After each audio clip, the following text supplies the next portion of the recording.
You're listening to Sparking Conversations on Culturally Responsive Childcare, the podcast where we get real about what culturally responsive practice actually looks like in the day-to-day of early learning. Hi, my name is Sarah Andrews. I'm a public health researcher with a background in child and youth programming. And I'm Thea Louis. I'm a mom of 2 boys and an anthropologist. I grew up in Germany and now call Edmonton home. We're part of the team that was behind the Spark Guide, a guide to culturally responsive early learning and childcare in Alberta, created by PolicyWise for Children and Families, together with early childhood practitioners and experts from across Alberta. We're recording from Treaty 6 territory and the North Saskatchewan River territory of the Métis Nation, a traditional traveling route and gathering place for many Indigenous people. Each episode, we sit down with educators and leaders who share their stories, their light bulb moments, and the small things that make a big difference for belonging and cultural learning. So whether you're brand new to the Spark Guide or looking for fresh inspiration, we're here to spark ideas you can bring into your program tomorrow.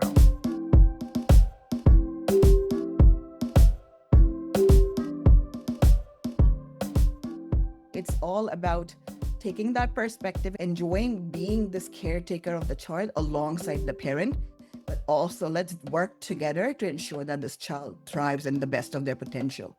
For this episode, we'll dive into the very practical elements of culturally responsive early learning. And those practical elements involve the space, the routines and structures, the people and their relationships, and how those elements come together and interact to create a sense of belonging, community, and being safe. Now, we heard from educators that sometimes integrating some of these items like food and music into the programming feels like you're just scratching the surface. It feels a bit like having been on vacation in a different country and bringing back some souvenirs. Our guest today has done a lot of work about going beyond the surface. And we're thrilled to talk with her about promoting children's home culture and home languages within the daily routines and structures of childcare. We're so excited to have Naheed Mukhi here with us today. Naheed is a parenting and early childhood curriculum developer and a doctoral student in the area of early childhood education and curriculum at the University of Toronto. She holds an MSc in Child Development and Education from the University of Oxford. Naheed has collaborated with numerous Canadian organizations through research, education, and advocacy initiatives to support newly arrived refugees and immigrant families in preserving their home cultures and languages. Her work spans the development and implementation of early childhood education curricula and educator training programs in Afghanistan, Tajikistan, Europe, Syria, and East Africa. In addition, she was the advisor on the team developing the Spark Guide with PolicyWise and co-led the development of the video series titled Supporting Ethnocultural and Multilingual Families alongside the University of Alberta. Welcome, Naheed. We're so glad to have you here today. You have so much knowledge and you've been involved in so many really engaging ways to share this knowledge and make it accessible for others. It's a real honor to have you here today and have this conversation. So we're thrilled to dig into your stories and your examples. I want to start off thanking all of you for having me today. I'm very excited about a podcast today talking about these wonderful things that's very much significant and important in the field that we work in. To start with, we've been asking every guest the same question. What are the 2 or 3 words that come to mind first when you think of culturally responsive early learning and childcare?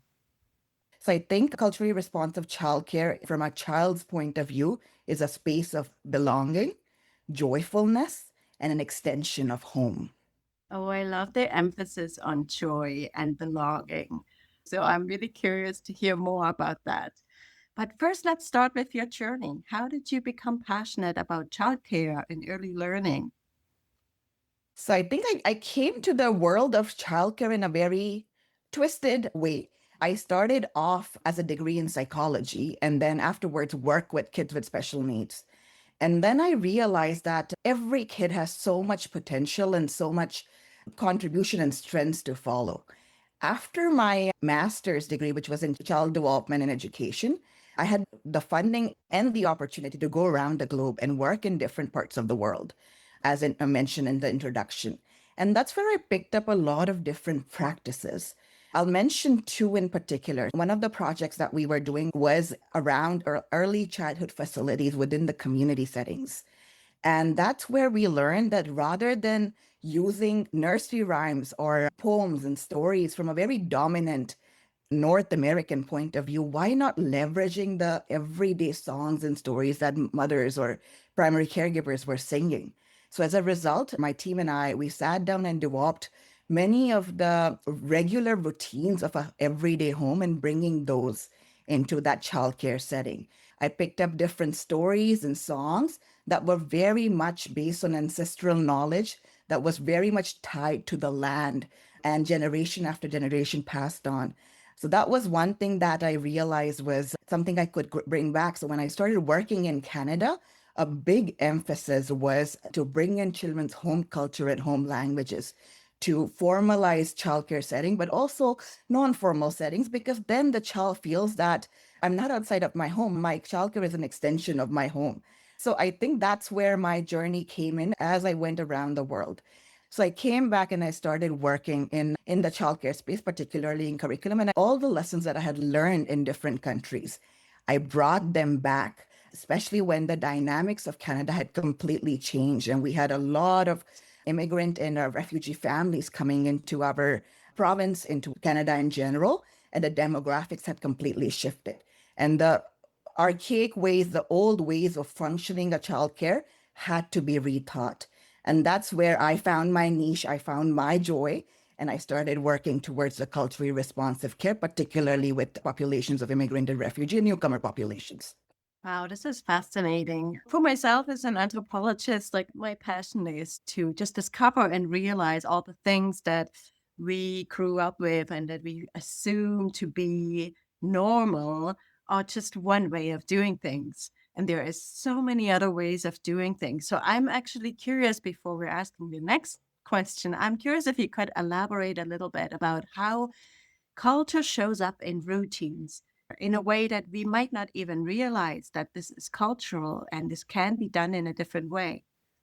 I think we always talk about that iceberg model of there's certain visible aspects of culture that sometimes you talked about scratching the surface and very much visible to the eye, like attire, like food, like languages. But then there's this whole way of how people act, people behave, people respond. It's very much rooted to the culture. So I think culture shows up in many ways, and there's multiple intersections of cultures as well. So there's the culture that the childcare educator, the ECE is bringing in. There's a culture that the leadership is bringing in. There's the culture of each individual child in that classroom, but also there's the culture of the space they're in, the culture of the parents that are dropping them off and picking them up and interacting with the teachers outside. So I think culture is this intersectional space where people bring in ways of behaving, ways of acting, ways of time. So it's very encompassing beyond the elements of culture and food. I'll give you an example. I always talk about culture in this space because that's something that I'm an immigrant myself. So it took a while for me to understand culture from that non visible manner. So back home, when the sense of time, so if someone gives you a time that, oh, please show up at 9 o'clock, for me and our family, that sense of time was an estimation. Anytime anyone gives you time, it means half an hour before or half an hour after. And that's a Pakistani way that I'm a Pakistani immigrant, I'm a Pakistani Canadian. But then here in North America, if someone says 9 and nobody shows up by 9:02, they're not too happy about that. And you're assumed as somebody who doesn't care, somebody who is lazy, or someone who is indifferent about the other person's schedule. Even in that, you can see the culture of something very abstract at time can be very different. And sometimes that sort of can land into confusions and impact relationship. So for example, if teacher assumes that this is the way things should be, but then the parent has that conception from their cultural knowledge completely different. And that's where you see that relationships get hampered. So I think it's a very delicate subject as well. It's something that we need to talk about, but again, it's very much part of the space and the aura of an early childhood facility. Thank you. Yeah. And those are exactly those things that need relationship to learn and explore, where the ways of thinking about things and perceiving things might be very different. And to not assume, but to explore with curiosity in a relationship. That's really where we're going today.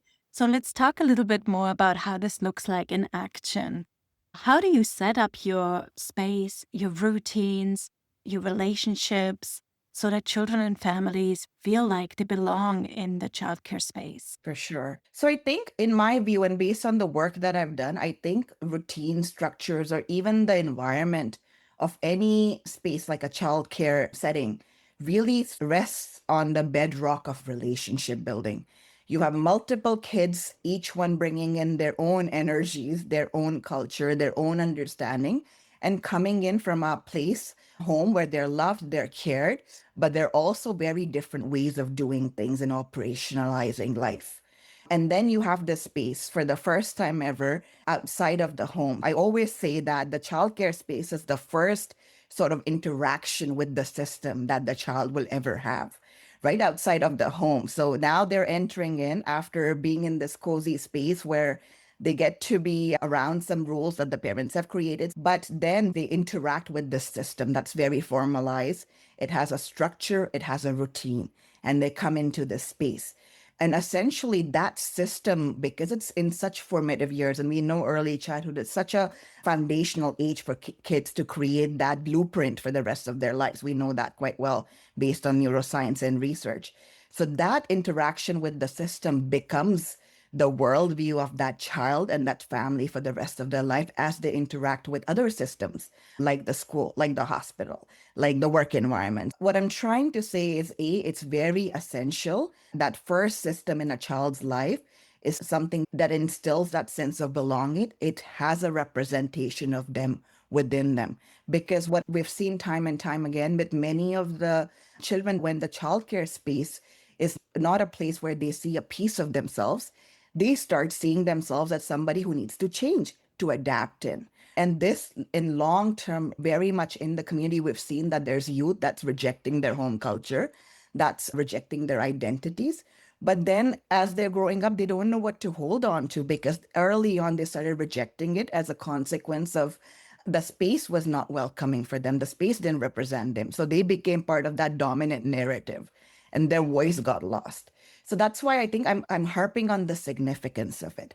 How do we do that? I think just taking out the time to learn about who the child is, what they're coming from, and how to bring a piece of their home into the classroom setting so the child sees themselves on the walls, right? Whether it's a picture, whether it's something that they regularly interact with, like I was talking about back home, something that's part of their everyday life that's brought into the classroom, and it serves as a classroom, not a decoration, but actually something that you work and play with.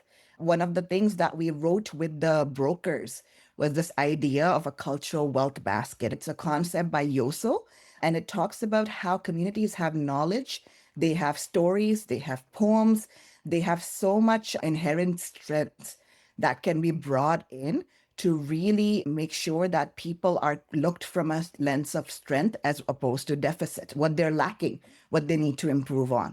So in order to do that, one of the things that at Multicultural Health Brokers, we're involved in multiple research projects as an organization, we started looking at how to create a cultural well basket in a classroom setting. So every child, for example, brings a piece of home, an item that they every day interact with, something that's not as valuable or as fragile, but something that the child interacts with. Maybe it's a cloth that they touch. Maybe it's something that they wear on every Friday night to go to their local mosque or their church on a Sunday. And they bring in this basket. And this basket not just sits on their shelf on the childcare setting, but it's something that the child every day plays with. So it goes in your pretend play area. It's brought up in your circle time area. Kids can interact with. So making things that are part of child's everyday life as routines, as something accessible to the child, not on that top shelf that you can see but not touch, and do not touch it because it'll fall and break. It's something that the child's, through sensory interaction, is really smelling, breathing, touching, sometimes tasting, depending on allergy. That's what I see as culturally responsive childcare as part of the routine or structure that is an everyday practice from one's home. Oh, thank you for explaining that. I love the idea of a basket where kids can really interact with all their senses. They can explore and take it in. I'm wondering if you have a story about what difference that made for one child or for an educator maybe as well, where you could see how that helped the child feel at home at the daycare center, or where you felt that the family opened up with more trust. Absolutely. I have lots of stories, but I'll share one of them that really, and it was shared by one of our cultural brokers, somebody in the community that's a leader that works very closely with communities, especially with newcomer families. So in some of the early childcare work that we did with the government, but also with some of the schools boards, was where we invited parents on a regular basis to share their home practices and home cultures with us. On a weeknight evening, the educators would open up the floor right after 6 o'clock or something for parents to come in for a cup of tea. Or they would have tea around the world and they would have chai, they would have their different kinds of teas just for them to come in and chat. And during those evening parental nights or tea party or something, the teachers would ask the parents, what are some of the things that you do that are very special in your home? And parents share different things. So one of the things from our Eritrean and Ethiopian communities that came in, they talked about their coffee ceremony, which is very, very, when you sit in that, it's like a whole communal way of sharing coffee. And it's not just the part about drinking coffee, but the making of the coffee and different equipments and stuff. And the parent in that conversation said, hey, if you want, I have a spare coffee ceremony equipment that I can bring in and you can use, and it's all copper. I don't mind the kids playing in it. So for a couple weeks, the teacher took up on the idea and said, you know what, let's try what happens. And we brought in the coffee ceremony, and the parent came in on the first day to show what to do. But the parent afterwards left. And this coffee pot with the little setup was left in the pretend play area alongside the kitchen area in one of the centers. But the biggest sort of impact was this child whose home that coffee set came from. This child was, we've known about this child. We've had cultural brokers intervene because this child, the child didn't speak much. They were very shy. They weren't interacting. Their social skills were not at par. And something that was flagged time and time again. But this child, because it's something that the child does every day, he became the expert on that coffee ceremony and started demonstrating to his peers how to do it and started correcting them, saying, actually, let me tell you this. And you could see all the social skills, all the language skills suddenly coming out because he was labeling the equipment in his home language, because he was showcasing and inviting people. So you could see that child that was shy, perhaps language barriers, completely came out of his cocoon. And I talk about belonging, joy, extension of home, because this was something that he held expertise in. So that's my story. And I think imagine if for one child that became there, let me show you what I can do. And this is my home and let me be the expert. Imagine if every child's piece of home's there and they become the experts as opposed to learners. And that's where great learning happens. I really love this example because it shows so well how a culturally rooted practice brings out a child's voice and confidence and thriving. Yes, I love that. Yeah, thank you for sharing that story. I was wondering if you had any other actions or things that you found most helpful for creating those culturally safe and responsive spaces that really invite people to bring their whole identity, bring their culture into their childhood spaces. I'm glad you asked that question because this is a saying in early years, but generally in childcare is it takes a village. And I think sometimes the responsibility of creating a culturally responsive setting really much is burdened on an educator. And they're expected to do all the hard work. They're expected to bring everything together. And imagine this as a teacher that's coming in 7 in the morning, taking care of multiple kids, going home afterwards and taking care of our own family after. And it's exhausting being in that sector. And we know all the criticisms with pay scales and things like that. So I think one thing that we have seen time and time again because of the work that I do with the communities is that once relationships are leveraged, it really helps not put that burden entirely on the teacher. All it needs is the teacher to be open, to be curious, and the teacher to welcome and share that expert space with somebody else. In most cases, that's the family, but it's also leaders within the community. So perhaps it's that religious leader that's in the community itself. Perhaps it's sometimes it's the grocery store person that across the road that many of the families go to. So I what I'm trying to say is the burden should not entirely lie on teachers. Now, to your question, how do we do that? There are multiple ways of doing that, and I'll share a few that has been very much popular, but also something that we've seen through our evidence-based practice working. So one of the things that we always promote is taking the time, whether it's at the initial entry interviews or it's at that midpoint, taking the time to really ask the families about a couple things. One of them is, what is your hope and aspiration for the child? When the child comes in, they expect that the teacher will talk about either the child's learning, what they've done, or what wrong they've done. But perhaps changing that conversation and focusing on the parent, that what is their hope and aspiration for this child. And in many cases, the hopes and aspiration of the parent and the hope and aspiration of the educators will align because both want the best for their child. And using that as a launching pad to understand some of the practices at home, what is important for the family, to understand what is the home environment like.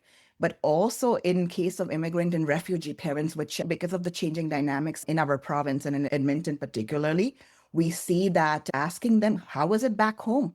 What was the role of a teacher back home? And that would help go back to that cultural nuance of beliefs and practices around. And having the parent or the caregiver or the family and the educator on the same page. And then they can start creating that sort of symphony. Another thing that could be done in these entry interviews, and that's a very standardized practice in any childcare where a new parent comes in, they fill in all the allergies form and the name. But how about asking the parents, what languages do you speak at home? What are some of the things that you do at home? If a parent is an immigrant or a refugee, asking them, where are you from? Because sometimes as educators, we get so busy that we just assume who that parent is and start making assumptions. And sometimes, in many cases, we have realized that the parent not just speaks one language, but they're speaking multiple languages with the child at home. And this child may not speak English, but this child is a multilingual learner that knows 5 other languages. And perhaps bringing that as a celebratory, as a strength-based practice in circle time, while saying, oh, we have wonderful people with wonderful skills in our classroom, and then making sure that child feels that sense of you will stumble with your English, but you're a multilingual learner. So things like that.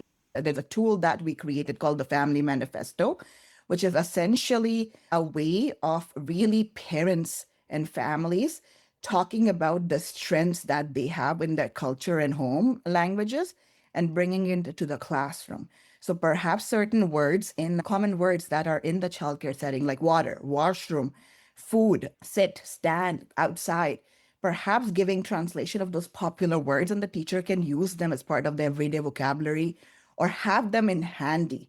I love that you mentioned this sort of partnership between educators and families that are really built on this like shared goal of doing the best for the child. And that's like a common foundation that helps build trust. And it isn't just on the educator to do all of this, building this cultural web, really acknowledging the parents and the families as experts in the culture and using that, incorporating that in the spaces. I wonder if you could share a little bit more on what your approach is to support educators in building those relationships and becoming more comfortable in creating those cultural spaces with the families. I think one of the skill set that many of our teachers already have is this curiosity lens, not an expert lens, but being curious and open-minded and finding out, okay, let me find out what this child is interested in. What is their life outside of those 8 hours? And that curiosity that open-mindedness is something that really can serve well in terms of creating that environment, in my humble opinion.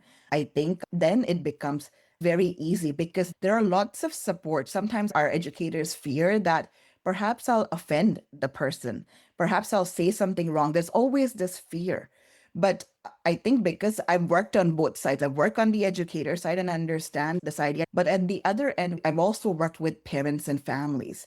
And I think when a teacher goes on to take interest in them, to really care for that child, all the other things are forgiven. And I think when you bring in that curious lens, many times it works. So, for example, in many daycares, one of the stories that we used to have was this parent who was very sad that they were reprimanded for zipping their child in their jacket.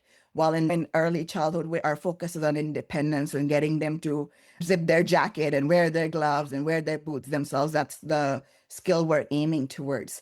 So there was a miscommunication with the family who thought, okay, this is my way of showing love by getting my child dressed. On the other hand, the teacher's like, why is the parent hampering my independent skill? If at some point, if the parent and the educator would have talked, they would understand that it's not coming out of a malice or disrupting the process. It's coming out of just showing love and care. And if the teacher would have explained, I'm actually doing it so in the long term, the child becomes more independent.